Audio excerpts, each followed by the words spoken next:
Hello, everyone, and welcome to our fireside chat tonight. So nice to have you with us. It just gets warmer and warmer. This is a really wonderful beginning of real spring here in New Hampshire, and we have some lively guests for you to meet tonight. And I'm excited to to have them come on, student and teacher pairs. It should be really interesting. Um, one of the questions that people have is, or that they contemplate is, what is it about Derryfield that makes the academics so excellent? And I would assert that that is really a result of the caring and innovative faculty who we have at Derryfield. Faculty who are passionate about their fields and passionate about students, and passionate about students adopting the same passion they have for their subjects.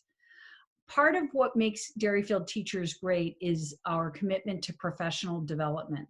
And that training leads to their ability to create transformative experiences for students. Some examples of this include the fact that many of our faculty have attended the Gardner Carney Leadership Institute, which is a summer intensive experience that develops their ability to teach students to be leaders, but also to develop students' social and emotional intelligence. And that translates in turn into the design and the execution of our LEAD program for students, which is a program for students in grades 6 through 12 that develops social and emotional skills, as well as ethics and leadership skills. And it's also led to a summer institute that we run every summer, a weekend away in Vermont for upper school students, and where they really learn about their leadership skills as well. Another very important set of conferences for us are the Learning in the Brain conferences, which are sponsored by Harvard and MIT. And those conferences really translate research into classroom practice.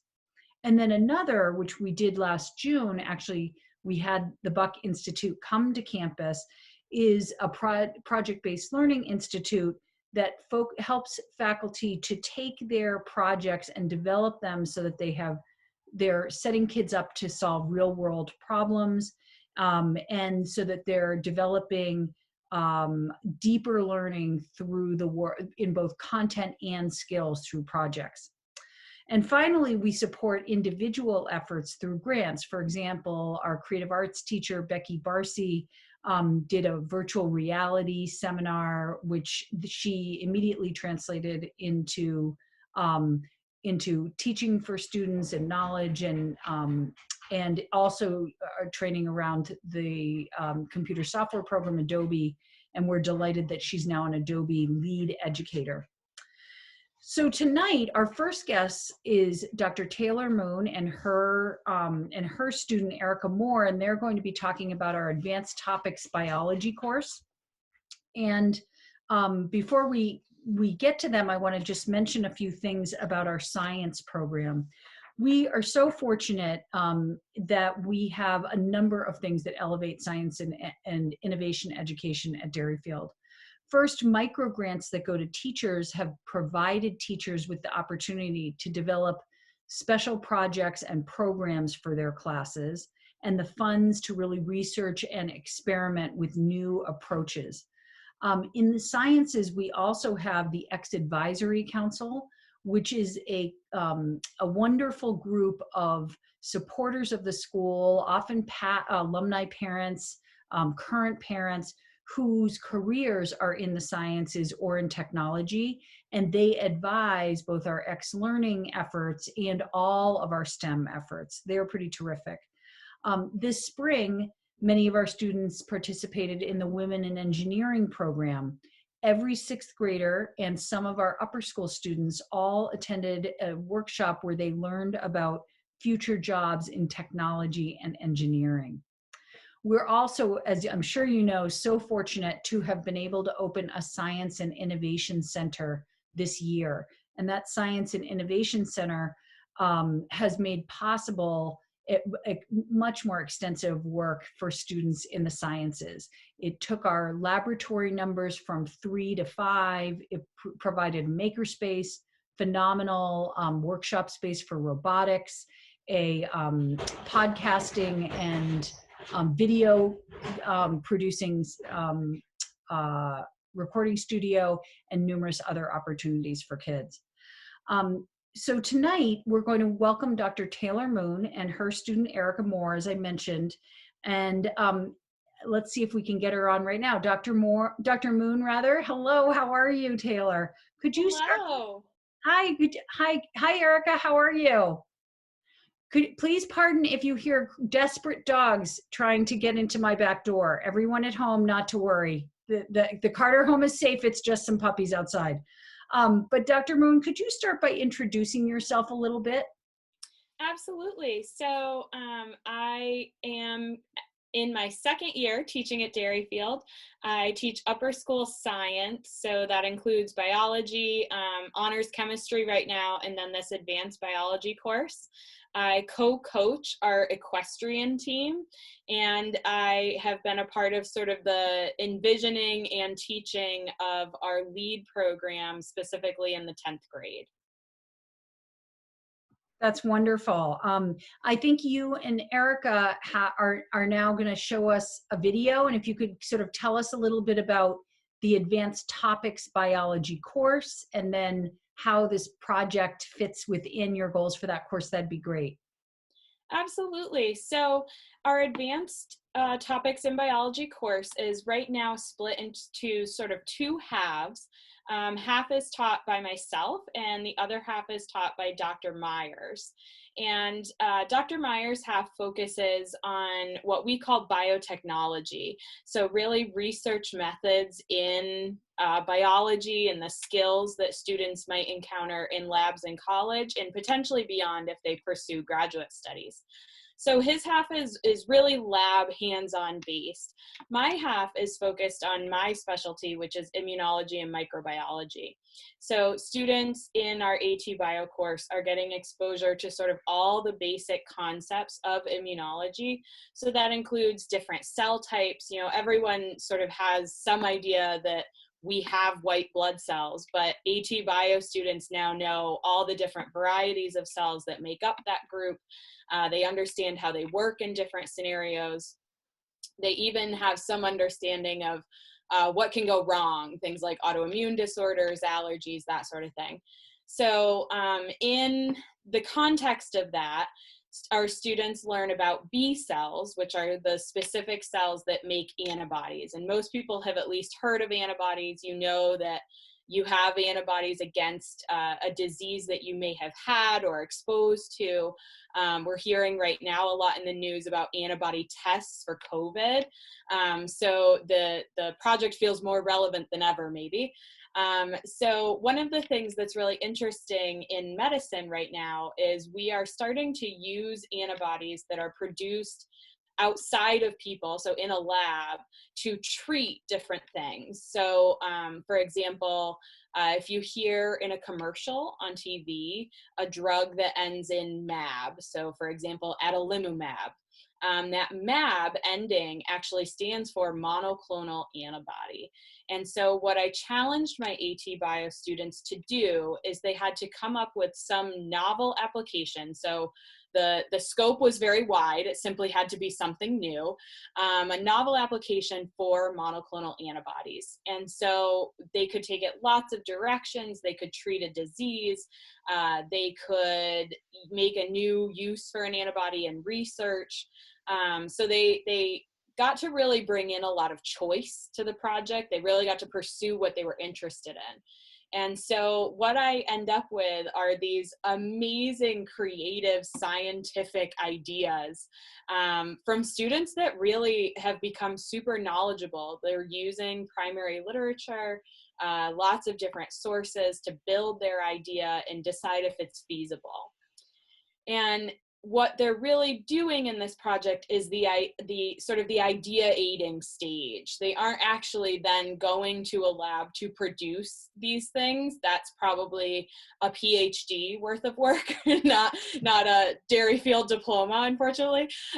So they are creating these incredible ideas. And then as the culminating sort of deliverable on that project, they're presenting a scientific presentation And when they present that, they're presenting it to their peers. So the other students in the class, they're obviously presenting it to me. I often get some faculty guests. So Dr. Carter was able to attend in the fall. We've had a few other teachers come and join in to listen to these presentations. But most importantly, I'm able to get some of my very good friends from my PhD work who are willing to come and spend the time listening to these students' presentations. And these are people with PhDs working in research, working in labs, who spend their time really sort of giving feedback to our students, asking questions. And so what we're going to see here is sort of what came just after Erica's presentation, sort of her interaction with these experts. So before I show the video, I'd love Erica to describe her project a little bit and sort of what the idea was behind your work. Of course. So I started this project not feeling very well equipped with the knowledge that Dr. Moon had already provided for us, but not really sure where I wanted to take it due to the open nature of the project and us really being able to choose whatever we wanted to do with it. I decided eventually to go with bone metastasized breast cancer, finding a treatment for that using monoclonal antibodies. And this was after reading that this type of cancer is fatal for about 73% of the women who are diagnosed with it. Using the knowledge that I had already learned about monoclonal antibodies, as well as the general knowledge that we had accumulated over the course, I was able to research and find key proteins and binding receptors that signal growth and spreading of this cancer, or the metastasis element. And then my treatment was to develop essentially a block of that signaling, which would halt further spreading of the cancer or the metastasis. And then through both peer feedback and guidance from Dr. Moon, I was able to polish this project and present it with a high level of understanding. Awesome. Thanks, Erica. So now I'm going to share with everyone the interaction that Erica had with two of the what we call experts in our audience. The first is Michael Breen. You'll see him on screen first. He is a PhD student in biomedical sciences at Johns Hopkins University. And then the second person you will see other than Erica is Dr. Tony D. Piazza. He is a researcher at the NIH. His specialty is actually antibodies to viruses. His work right now is centered around developing antibody treatments and vaccines for COVID. So he's actually part of the team working on that research. Do you know if there is increased level of this receptor on cancer cells compared to neutrophils?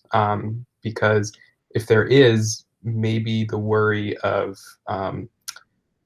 eliminating the impacting the neutrophils would be lessened if there's just way more receptor on the cancer cell. Right. Okay. Yes, I think there is more of, from my research, there's more of the CXCR2 receptor on cancer cells because that's actually the growth checkpoint. Right. So I think this is a very minimal concern with the neutrophils. Essentially, that's just worst case scenario if if it ends up blocking few, but it wouldn't be a major problem for the neutrophils. I don't think it would completely block all of them. Great, thank you. I had a quick comment, sort of getting along the same lines with off-target effects of this treatment on neutrophils and how you might be able to increase antibody specificity to the cancer cells. So there's some interesting tricks you can do with protein antibodies where you can make them bispecific. So rather than them just being specific for this chemokine receptor, you can actually make another antigen binding fragment on that molecule. And if you have any tumor-specific antigens, so things that are uniquely expressed or things, as Michael was saying, are highly upregulated on those cancer cells, you could try to actually make a bispecific monoclonal antibody to try to increase targeting to the cancer cells, as well as at the same time blocking that receptor, so that the cells that are targeted aren't going to be able to proliferate or grow as well with your CXCR2 neutralizing effect. Right. That's a great thought. Thank you. I definitely think that there's a lot of places where it's especially prominent in cancer cells, and it needs to be researched on certain cancer cells because it really does vary within those and changes a lot between those different cancer cells. So that was pretty impressive. That's the second time I've seen it. I think I understand it better this time, but I am very impressed with you, Erica. That's for sure. That's for sure. So Erica, let me just start out with a couple questions for you. Can you tell us a little bit about what Derryfield courses you've taken? You're now a senior. What courses prepared you for this course? Yeah, definitely. So throughout my time at Derryfield, I've gone to Derryfield since 6th grade. And I've been really involved in classes and interested in classes in the arts, the humanities, and the sciences. And then my passion really started to develop towards STEM-focused classes in my junior and senior year at Derryfield. And then signing up for courses for my senior year, I knew I wanted to challenge myself with AT biology. So I felt that one class that really prepared me for that was in my junior year taking honors physics with Mr. Cousino. Not only did this make me realize the passion I had for both math and science, but it also taught me that asking questions for understanding is really beneficial in helping grow that understanding, and is very important in new and unfamiliar classes, such as taking a class such as AP Bio. And I really knew that even if this class got challenging, I felt more well equipped for classes such as this. And can you tell us a little bit about your favorite aspects of this course? Yes, of course. So I really liked that AT Bio was very unique this year. As Dr. Moon mentioned, half of the year was split between Dr. Myers teaching us more about biotechnology and lab skills, and half of the year was focused on immunology with Dr. Moon and this big project. This variety throughout the year really helped me and was one of my favorite aspects, because I could learn about the different applications of biology from two different experts in the field. And biology is such a broad topic that it was really interesting to have these different activities and hands-on learning experiences that helped to further my understanding, from both the hands-on labs to this big end of the year independent project. I really felt like I got a variety of different learning experiences from those two courses. Do you think this experience has prepared you for future research, especially that might happen in the real world? Of course. So for me in particular, I'm going to be studying bioengineering in college. So I will definitely have a lot of research within that in both college and in my future career. So this project really prepared me for that, but it also helps in so many different fields, because one thing that I really appreciated was Dr. Moon taking the time before the project to explain to us how to look for key details within large lab reports that can sometimes seem overwhelming. And that really helped me within this research and kind of helped me overall to strengthen that skill of looking for really important details within a large document or a large text that can seem overwhelming at first. What a terrific and important skill. Yes, definitely for sure. research. Can you tell us how your experience in the class changed when the class went all online? Of course. So learning online was something huge to adapt to, but teachers, all of my Derryfield teachers were very helpful in assisting this change, and they were always willing to help. For AT biology in particular, because of this project we were working on, a large part of it was independent work. However, Dr. Moon was always there to help and answer questions. And it really taught us, just being isolated, how to really use our time well, take on the responsibility of doing all this independent work, and also how to persevere through this remote learning. But it was really helpful to be working on this project, and the independent aspect of it really was almost enhanced by this. So it was pretty helpful, actually.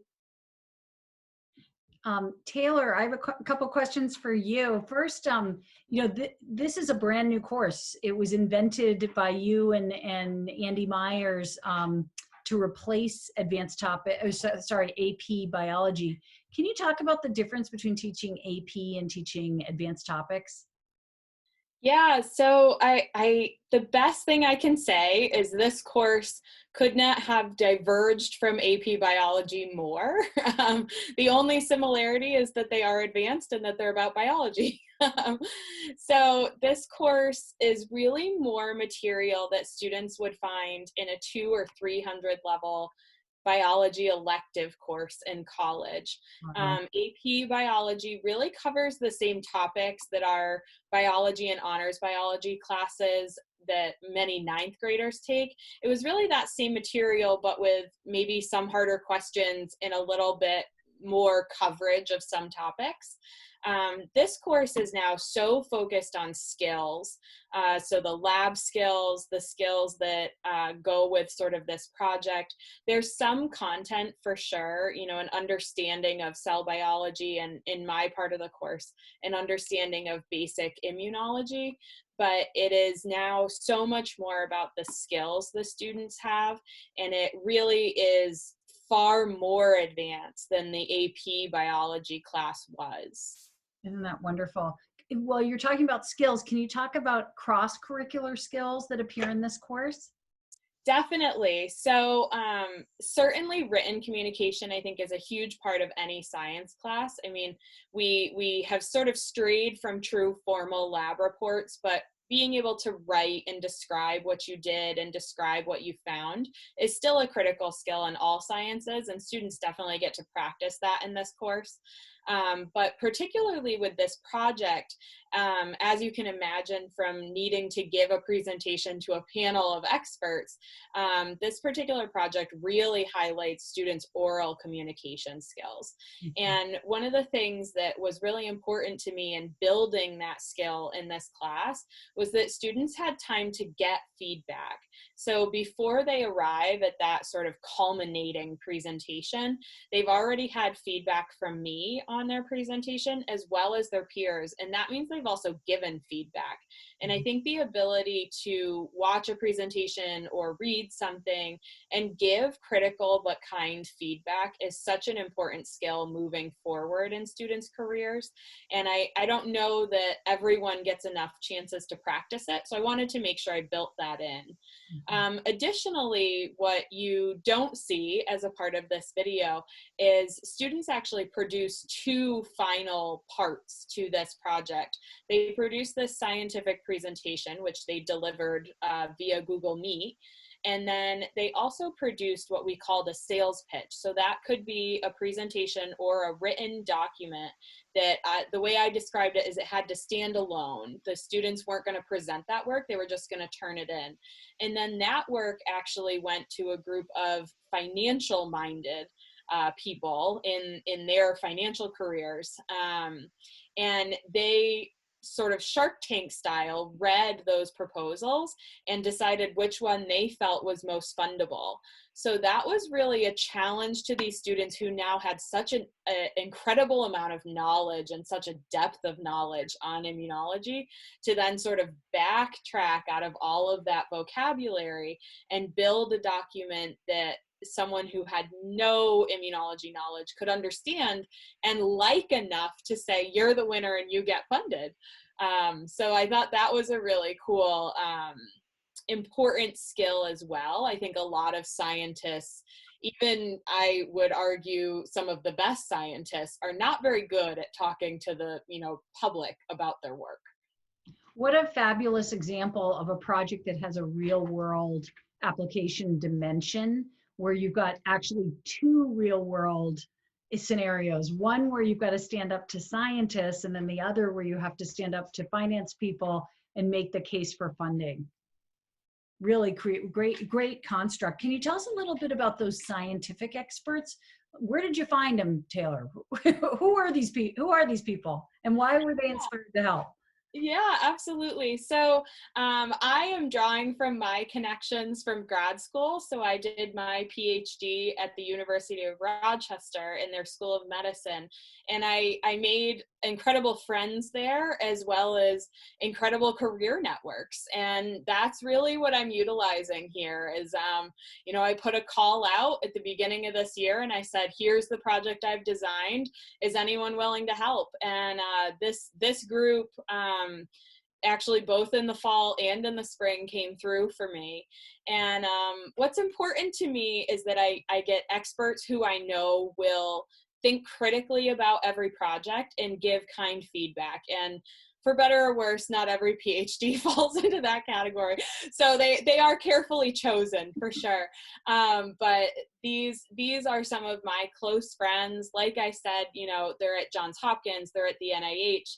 They themselves are doing incredible work. And I think it's important for our students to see that career path exists. And to meet those people. And if one of these Derryfield students came back to me in 6 to 10 years with a PhD and said, I'm looking for a job, that guy that listened to my presentation, what's he doing now? Like, I think we're growing their network along with utilizing my own. I think so too. I think Erica is lucky to have a teacher like you too, Taylor. Thank you. Erica, what's something that you like about having Dr. Moon for a teacher that may have nothing to do with biology?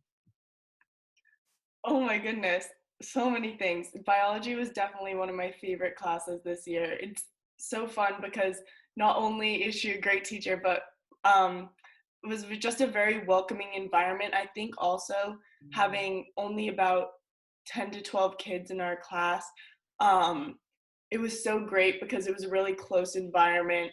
I don't know if Dr. Moon mentioned this already, but we had just very good teacher-student relationships where we all felt comfortable asking questions and kind of discussing as a group. That was a really good environment to be in, especially in such a challenging class.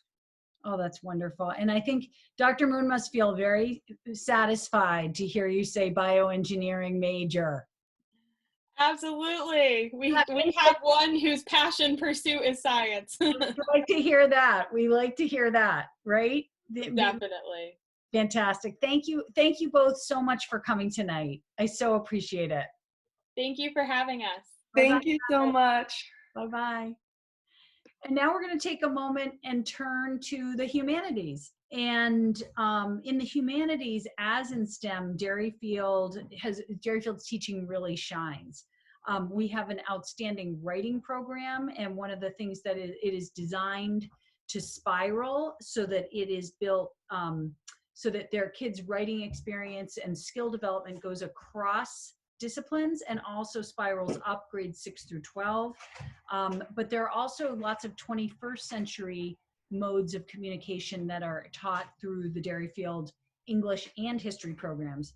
Some of the examples are in the sophomore year and the junior year, they have digital storytelling units. The Lamplighter student newspaper is a long-form journalism with sustained research and reporting on critical issues. Our kids are regularly doing ISPs in humanities fields, including interning at the Concord Monitor and New Hampshire Business Magazine. And our kids, I am proud to say, win many Scholastic Writing Awards. This year we had 5 gold keys won by our students, and students every year go to the Breadloaf Young Writers Program. So our English department is stellar, and we are so glad to have Mr. David Baruti, who is actually a highly experienced teacher but new to Derryfield this year. and his student, wonderful Leah Muniz, who is here helping us out as well. What we're going to hear about a little bit tonight is what it's like to be a student in David's 8th grade class, where they're really learning all types of 21st century skills. And one of the things they're going to talk about is sort of what it feels like to be part of that classroom community. So welcome to Leah, welcome to David. How are you? Thanks for being here. Thanks for having us. David, would you start by introducing yourself, please, a little bit? Sure. Like Dr. Carter said, I am now 8 months into my tenure at Derryfield, but I'm coming with about 20 years of experience as a humanities teacher in independent and public schools. I've done my stint in boarding. I've done big private suburban places and little tiny rural public schools. And all of these diverse experiences have sort of really endowed me with a lot of different tools and tricks and experiences that I try to weave together in my English classes with the 8th graders. Beyond English classroom work, I coach middle school girls soccer. I am a coach for the varsity Nordic team in the winter, which is great because it gives me access to upper schoolers. And I this is my return to the classroom. I spent the last several years as a district technology director. So sort of taking that 30,000 foot view and bringing it back to my teaching roots. That sounds wonderful. Well, thank you for introducing yourself. And I wanted to start by asking you, what drew you to teaching students at the middle school level? I get one of two reactions when I tell people that I spend my time professionally with 13-year-olds. And that's either you're out of your mind, or, bless you, somebody has to do that. I absolutely adore this age group. I really find that young adolescents at this point in their, just human maturation process are really starting to flex their individuality, think in terms of their own needs and wants, and sort of what their future is going to look like, not necessarily what other people intend for them. And I think that there's a tremendous opportunity at this point to help students grow and become better. I often say better human beings, but to really be in that process of determining what better is going to mean. I put a really large emphasis on speaking with authority, and not just my own speaking with authority, but inviting students to take part in that dialogue. And I think that the fact that it's just a little bit different every day, and that I can observe growth, measurable growth every single day, makes working with young adolescents, and especially 8th graders who are right on the cusp of going to upper school, going to high school. It just makes it energizing, and I really feed off of that energy, and I really enjoy it.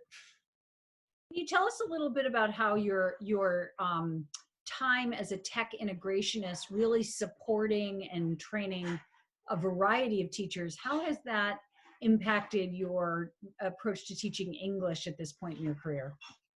So I've always been a practitioner. I've really cut my teeth in the classroom, and working with students, and that is my primary draw. And I took a lot of what I had learned just by doing in the classroom, and refined it over a period of my teaching. What the tech integration part allowed me to do was think about sort of the 30,000 foot theoretical level, and trying to bring those two pieces together.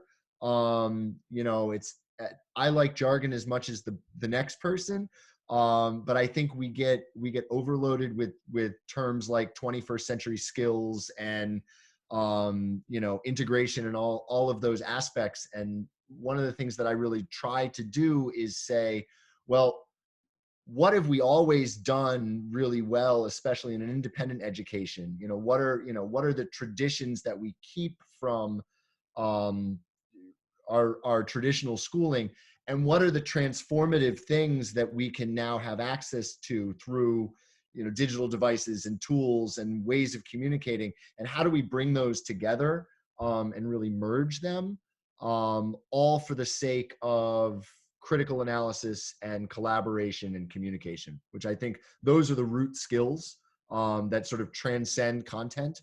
And so coming back to the classroom now, having done that more theoretical work, it's a really great opportunity to sort of practice what I preach. And then, of course, we had the surprise switch to being a virtual school in March. Can you tell us a little bit about what that experience has been like for you and your students?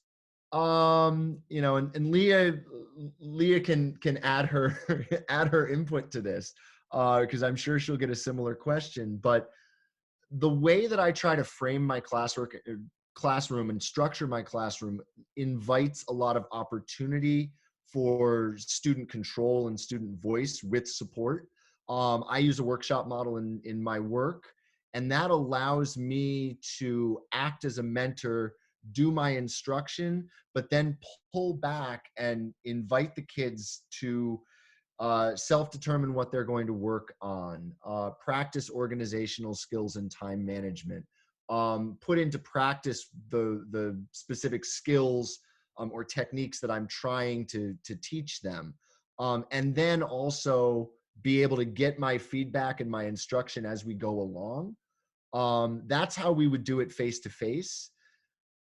A lot of that has remained, even though we've gone virtual, because again, the structure is such, and this time of year is important because, as we think about transition to high school, it's I want to back off a little bit and say, all right, this is your time to shine. This is your time to put into place what we've been practicing all year. And I think that the structure has surprisingly remained very similar. The difference is just practicing through a screen, and missing that face-to-face personal piece, though we get that as well, surprisingly. So Leah, how are you? Nice to have you here. Leah, Hello. can you tell us a little bit about what it feels like when you're walking into Mr. Baruti's classroom? What does it feel like? What are you expecting? Yes, of course. So I have always felt very comfortable in Mr. Baruti's classroom. There's definitely a mutual respect between the students and the students and Mr. Baruti.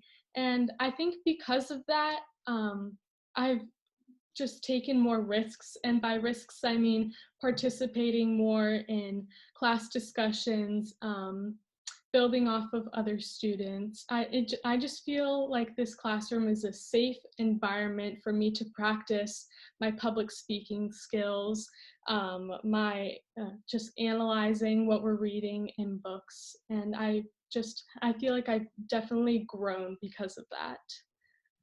Help us imagine, Leah, if we could see a video of your class in action with no sound, what might we see students doing? What might we see Mr. Baruti doing? What might it look like to us? There would definitely be a lot of motion. We definitely get up and walk around the classroom a lot. We write things on the walls. We're talking a lot. We're looking at different perspectives about a book, and we're giving our how we feel and building off of each other. It's definitely not just a class where you sit at your table all day. It's definitely a very interactive class. And Leah, how has this course helped you to work independently?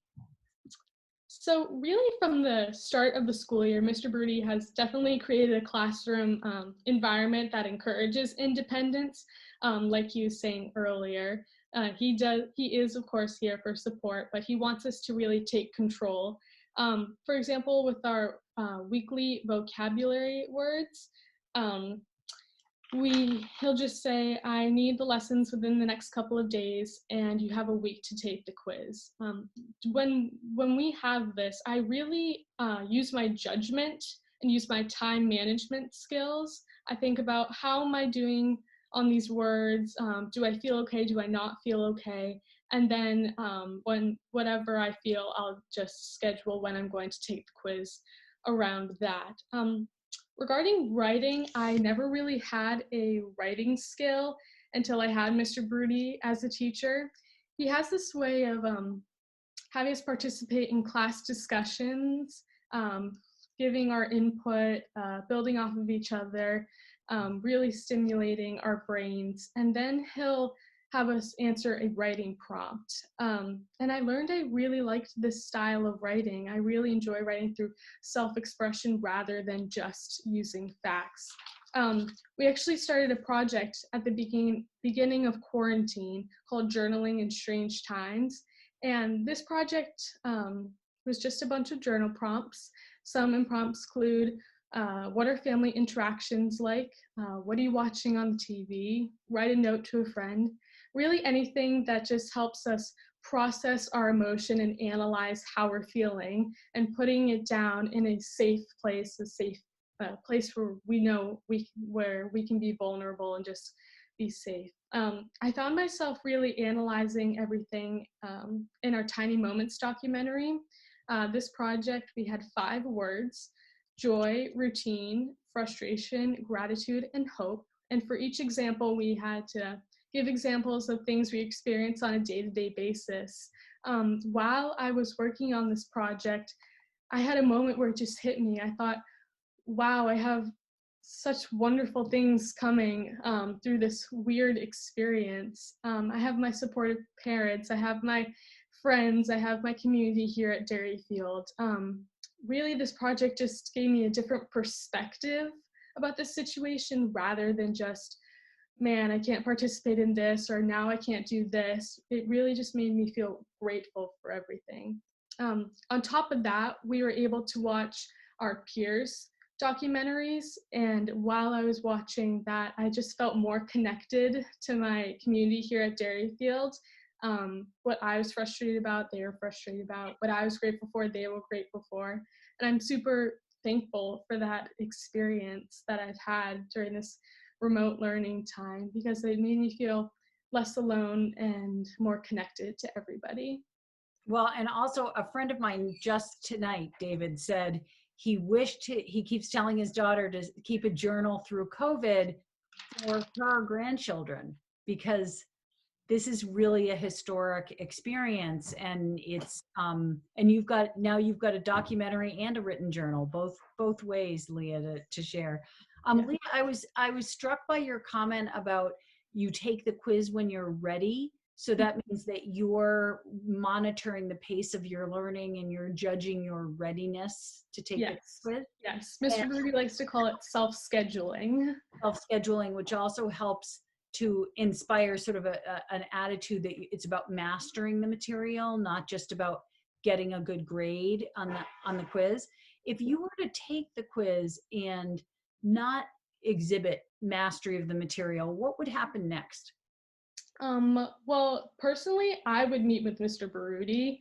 I'm definitely someone that if I don't get the grade I'm content with, I go to the teacher and I just ask them, what did I do wrong? I try not to think about and just dwell on the fact that I did not get a great grade, but rather ask and get advice or skills that could help me do better on the next one. Mr. Broody, can you comment on that? Because that's a very intentional choice to have students decide when to take a quiz.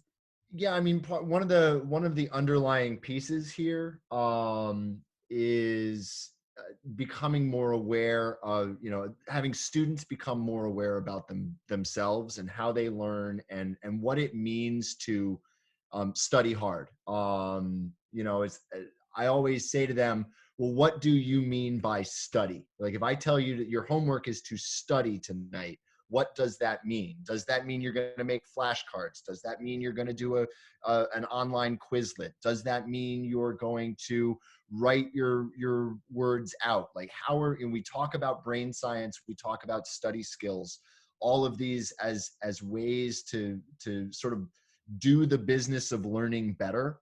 And I think that that's especially as content demands increase and as our own personal expectations increase, that they actually have an underlying skill set to fall back on, to be able to do the work. And within that, there's some levity of, look, sometimes the word list is hard, and you're not going to get that good grade, and that's frustrating in the moment. But we also have to think in terms of our brain space and our mental health or whatever it is, and our resilience, because I think that's one of those things that's incredibly important. I am the product of parents who were faculty members in private schools growing up, and I felt that pressure personally, to live up to my parents' expectations because they were there.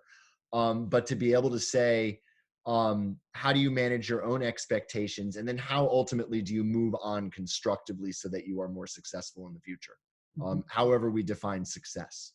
Yeah. But that's, for me personally, that's as important as understanding the definition of the vocab word strident, which is on this week's list. So Leah, that we call it metacognitive, that ability to see yourself almost like you're a bird flying over and see yourself as a student, is proven to make way better students faster. Do you feel yourself growing as a student this year? I do. I really do. And I think that's really because of Mr. Baruti. He trusts us so much, and he trusts us to use our judgment. And I think because of that, I have realized, okay, I'm going to use this skill, or I'm going to use this skill. I'm going to use time management. I'm going to really analyze how I'm feeling. And not only am I using that just in school, I'm also using that in the real world. And I think that's definitely very helpful overall. Fantastic. David, I have one more question for you. You're clearly teaching the classic English skills of writing, of close reading, of presenting. Can you elaborate a little bit on what are the 21st century skills? Why do you think they're important? So I talk a lot in terms of tradition and transformation, and how we pair these things. The best of our traditional education system and the best of what we have to offer, whether it's because of tools or devices or just ways of communicating. I come back to critical analysis, perspective taking, and communication and collaboration as my core. Those are my core skills. And I think that comes through in a traditional English curriculum. We still, our theme for 8th grade is collective and individual identity in terms of, the rite of passage and growing and maturing. And that's very traditional given schooling as a whole. And given really where kids are developmentally in their brains in 8th and 9th grade. So that's right in keeping with traditional education. I think now, living in a world where we can use Google Documents and do collaborative work in real time, where we publish something and it's literally in the middle of process, that the internet is alive with fan fiction. I just had to teach my 9-year-old what it meant if you went on YouTube and found something that was fan fiction, that they loved it so much that they wanted to create their own thing. And no, there's not another Harry Potter movie coming out, but wouldn't it be cool if there were? And that publishing in real time is one of those tools and a change in how we've always we've always published and we've always put our work out for an audience to read. I think we're also increasingly, we are an incredibly visual society. We rely heavily on audio and video just in our lives. And I think that teaching those methods of storytelling are directly in line with oral storytelling that goes back to Homer,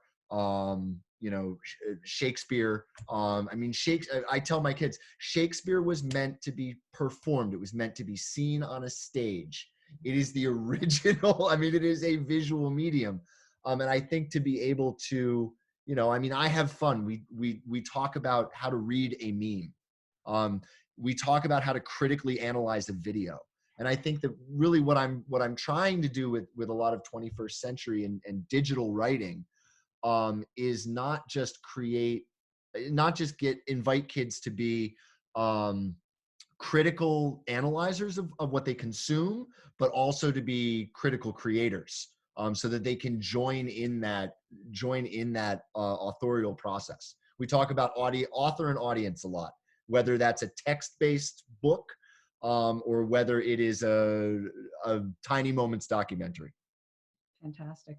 You told me earlier that project management was something that kids learned as well. And, it reminded me of Derryfield dad took me on a tour of a tech company in Manchester and shared that there were so many people who wanted to be engineers, who wanted to design things, but how hard it was to find people who wanted to be the project manager, and how critical a role that is to be able to get everybody on a team adding the best of what they could offer and coordinating it on a timeline, on a schedule. Can you comment on the project, on sort of project management, and how Leah and her classmates are learning that skill? Again, I think it comes back to, Leah already spoke to the first component of it, which is that, identifying what you're good at, what you struggle with, where you need to put more time, where you need to put less time, to sort of self-evaluate. And then tomorrow I'm talking about backwards planning a project, so that 10 days from now when it's due, you make sure that you've done all the components and you can check them off your list. That is basic project management. Part of project management is learning that if you have chosen your own group of people and you've relied on the same 3 people that you always do, and they may not be, they may be your good friends, but they may not be the best working partners, that is a decision that you're choosing to make, and that the decisions you choose to make now are going to have ramifications as you go forward, and that's reality. I think that's, again, you said in terms of, it's that metacognition. It's being able to pull out of the moment when we're really passionate about whatever it is I want to do, and think about, okay, how do we do this together? Mm-hmm. And again, when I talk about, a theme is collective identity, that's one of those things that I mean is how do we use perspective taking? How do we use our communicative skills to be able to figure out what we need to do? Mm-hmm. I think one of the great elements of wisdom to gain is the ability to think backwards, right? There's a famous quote that life must be lived forwards, but is understood backwards. I can't remember to quote it, but that is such an ability, and great teachers always plan with the end in mind. And that's really what students are learning in project management. Mm-hmm. I see you nodding, Leah. Is that your experience too, Leah? Yes, definitely. Yes, it is. Hard, isn't it? It's hard to think backwards from an outcome. Yes, it is. Sometimes I get a little anxious about it, but definitely Mr. Birdie has helped me really control myself and work through it. I want to thank you both so much for coming on tonight. I so appreciate you being with us. So thank you. Thank you so much. Thank you. Have a good night. Bye-bye. And everyone in the audience, I want to invite you. Well, next weekend we will be taking off for Memorial Day. I hope you have a wonderful weekend. And then the Monday after that, June 1st, Dean of Academic Programs, Lindley Schutz, will be back with me, and we'll be laying out a vision for the 2021 school year. So that will certainly be an interesting one to tune into. So have a wonderful night. Hope you are all well, and hope your household is quieter than mine was tonight with recycling, dogs breaking through barriers. Hope it's peaceful where you live. Bye-bye.